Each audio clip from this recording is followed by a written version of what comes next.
There are so many video games with the Warhammer license that it is becoming difficult to keep track of them. Almost every genre is being experimented with, and only a handful of them hit the mark. Unfortunately, Warhammer 40k, Shootasblood&Teef is no different than the ones that are going into the bargain bin pretty quickly.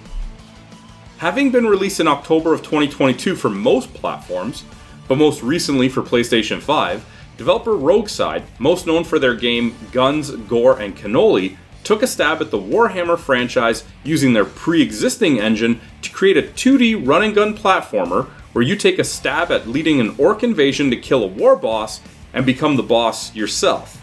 To be honest, it is a story about an orc that had their hairpiece stolen by another orc and you want it back. The 2D side-scrolling Contra-style action is a lot of fun at first with the simple controls, variety of gun options, and exciting environments to explore. This fun lasts for about an hour before you find yourself sticking to specific weapons, rushing through sequences that do not have you locked into a specific area, and finding ways to cheese enemies just to get by them. There is nothing keeping you in the levels, nor is there a reason to switch up your style of play, because the variety of enemies is repetitive, and even if new enemies are introduced, they just act like the other enemies, but with a new skin. Warhammer 40k, Shootasblood&Teef, has the option to play multiplayer in either online or local co-op, as well as an online or local PvP. Players can choose from 4 different characters, each with their own unique styles that are true to the Warhammer universe, but it doesn't really matter who you choose because in the end you will focus on the weapons and just run through the game in a specific way. The game is a lot more fun with friends, but in the end it doesn't change the fact that the game is just a mindless run and gun experience at the core. As I stated before, there really is no need to change things up once you have found something that works for you. The game doesn't present challenges to make sure you are experimenting. The hand-drawn world is gorgeous, and they did a really great job at putting you into a world that popped out and seemed lived in with destruction and gore. It is a fun world to run through aesthetically, and each new area brings new eye-popping excitement to anyone who appreciates artistic talent.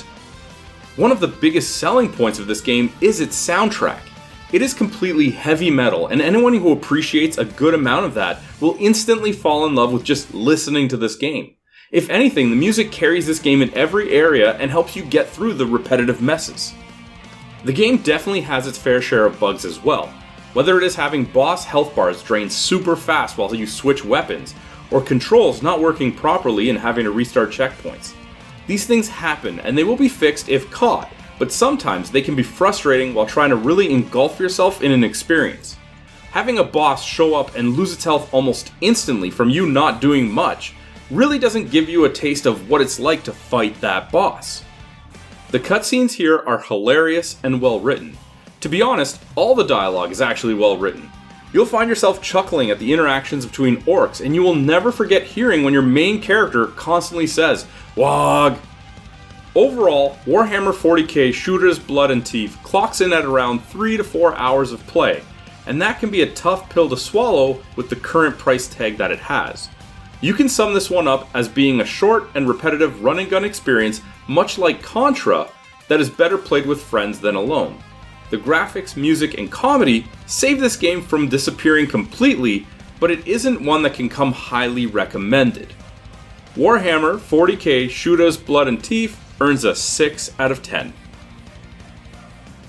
Hey, did you like that video? If you did, be sure to let us know by clicking the like button and leaving a comment. If you want to be first in line for any new content, be sure to subscribe to our channel and then hit up our Facebook page. The link's in the description below to see what's coming up next.